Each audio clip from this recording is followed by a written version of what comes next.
A paz de Cristo, tudo bem com você? Eis quem vos fala, pastor Alexandre Pereira, para mais uma pré-aula da nossa revista Betel Dominical, segundo trimestre de 2022. Hoje estudaremos a lição de número 9, que traz como título As Duas Bestas da Grande Tribulação. Uma lição fantástica, num formato bem bacana, vale muito a pena você conferir. Desde já te peço, se inscreva no canal e deixe o seu like. Também quero deixar a saudação ao meu pastor presidente, pastor Marcos Moreira. Vamos à nossa vinheta e já iniciamos com a nossa lição.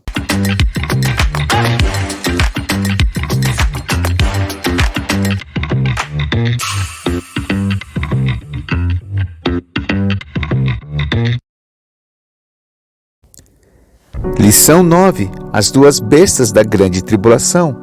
Texto de referência, Apocalipse capítulo 13, versos 1, 2, 11 e 12, que diz assim: E eu pus-me sobre a areia do mar, e vi subir do mar uma besta que tinha 7 cabeças e 10 chifres, e sobre os seus chifres 10 diademas, e sobre as suas cabeças um nome de blasfêmia.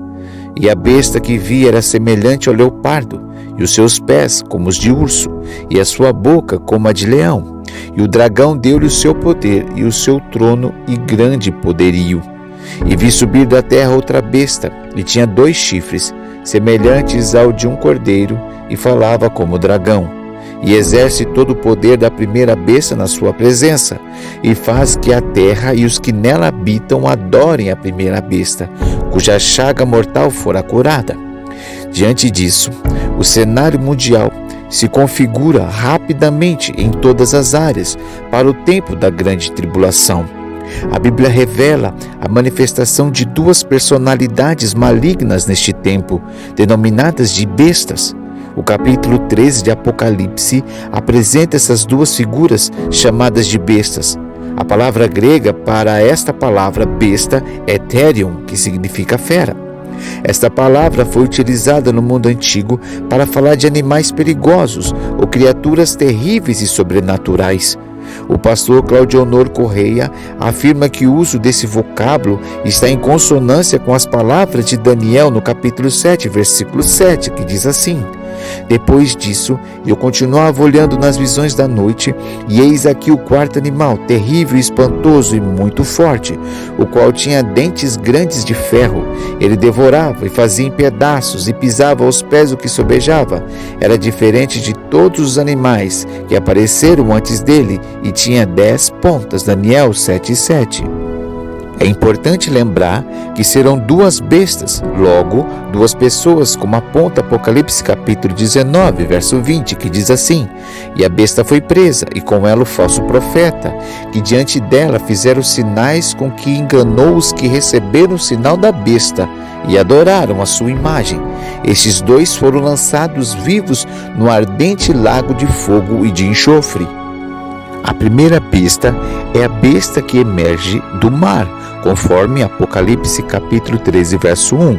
E eu pus-me sobre a areia do mar e vi subir do mar uma besta, que tinha 7 cabeças e 10 chifres, e sobre os seus chifres 10 diademas, e sobre as suas cabeças um nome de blasfêmia. A Bíblia revela a fonte do poder dessa primeira besta, também chamada de besta que emerge do mar, como acabamos de ler.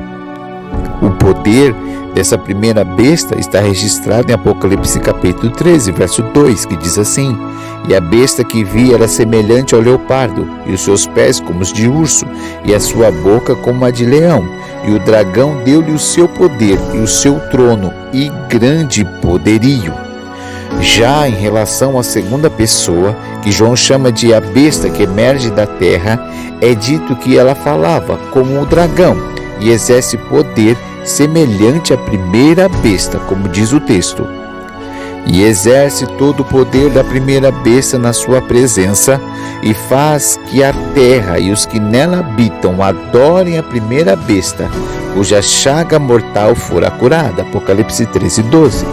Essa segunda besta, além de ter sido curada, vai operar sinais e grandes maravilhas de mentira.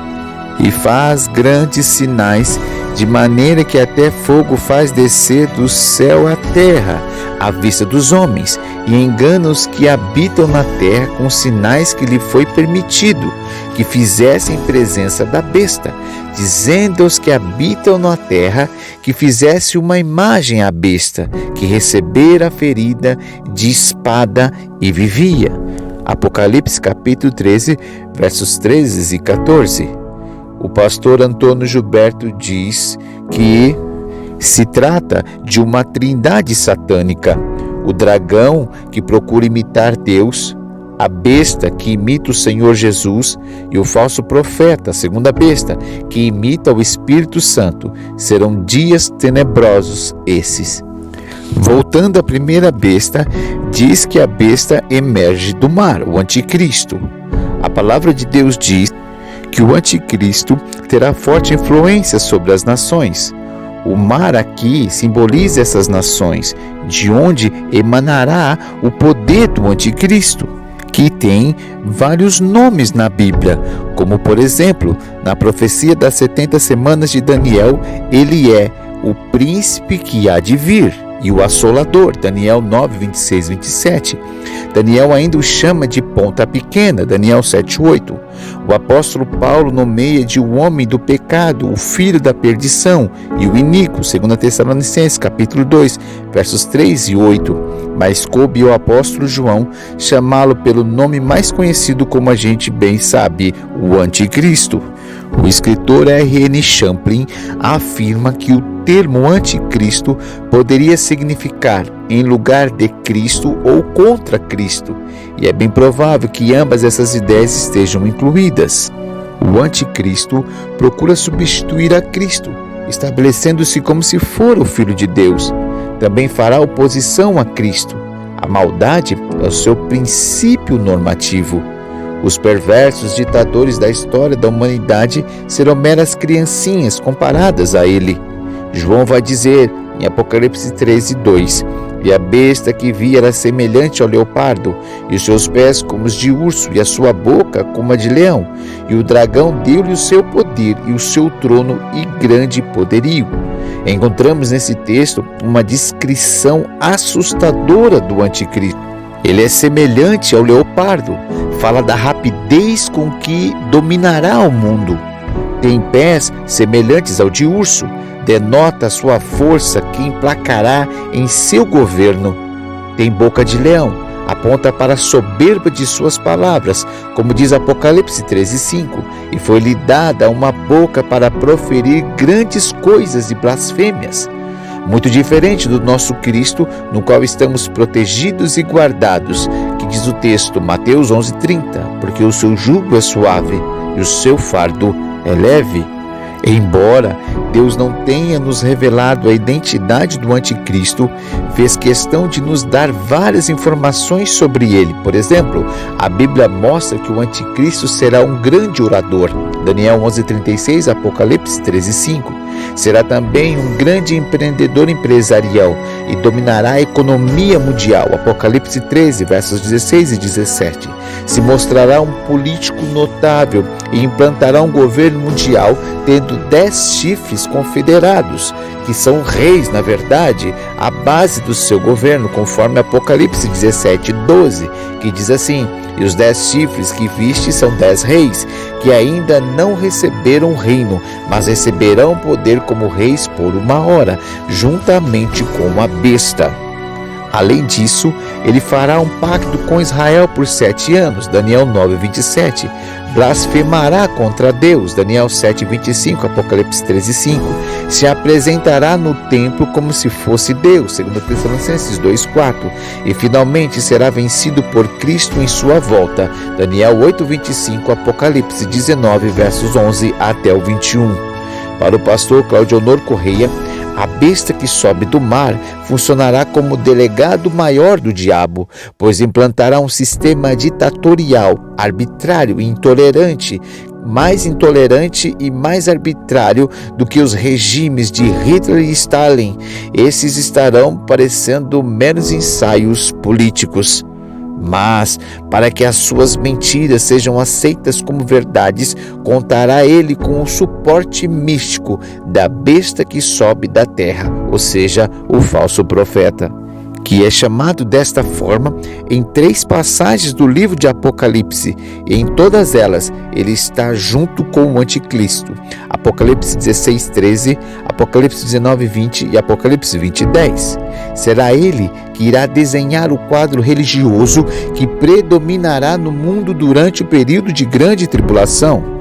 Esse falso profeta imitará o Espírito Santo, mas diferente dele, fará sinais malignos.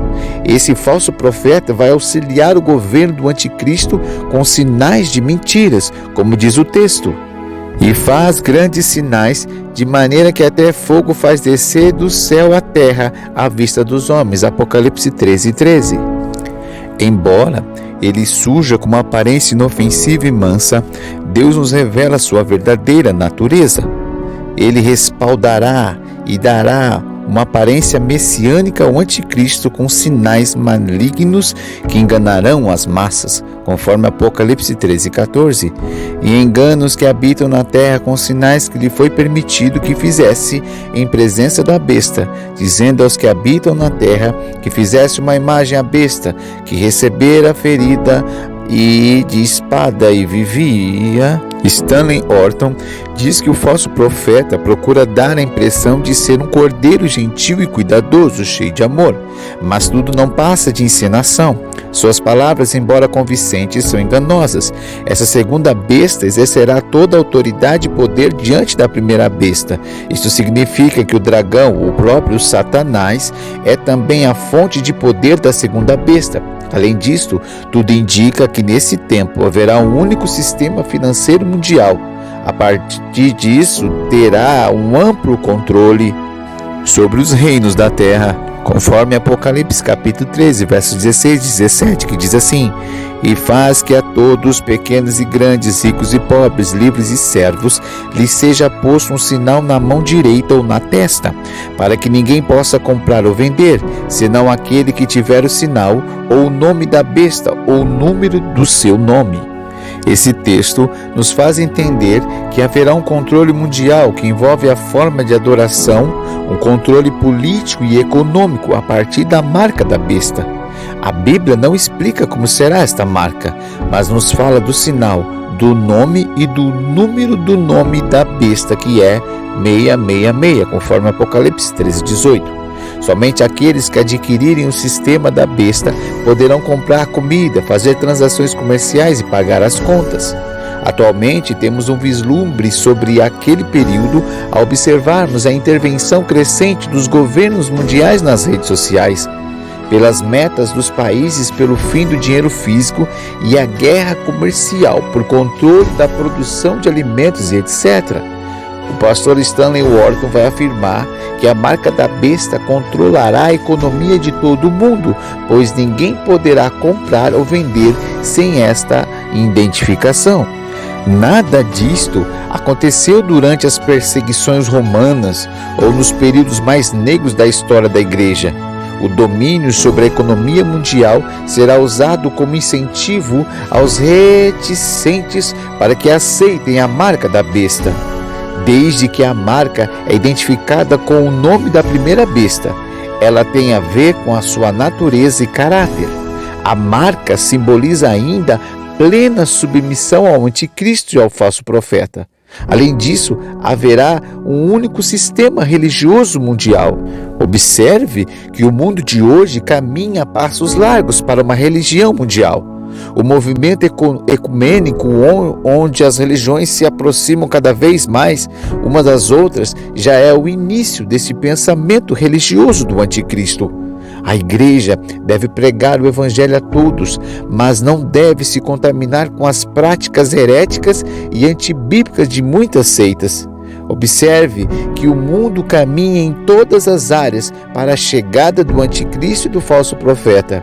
Cabe a nós, como igreja, como a noiva de Cristo, se manter pura e santa, vivendo firme na palavra de Deus, até que Cristo venha.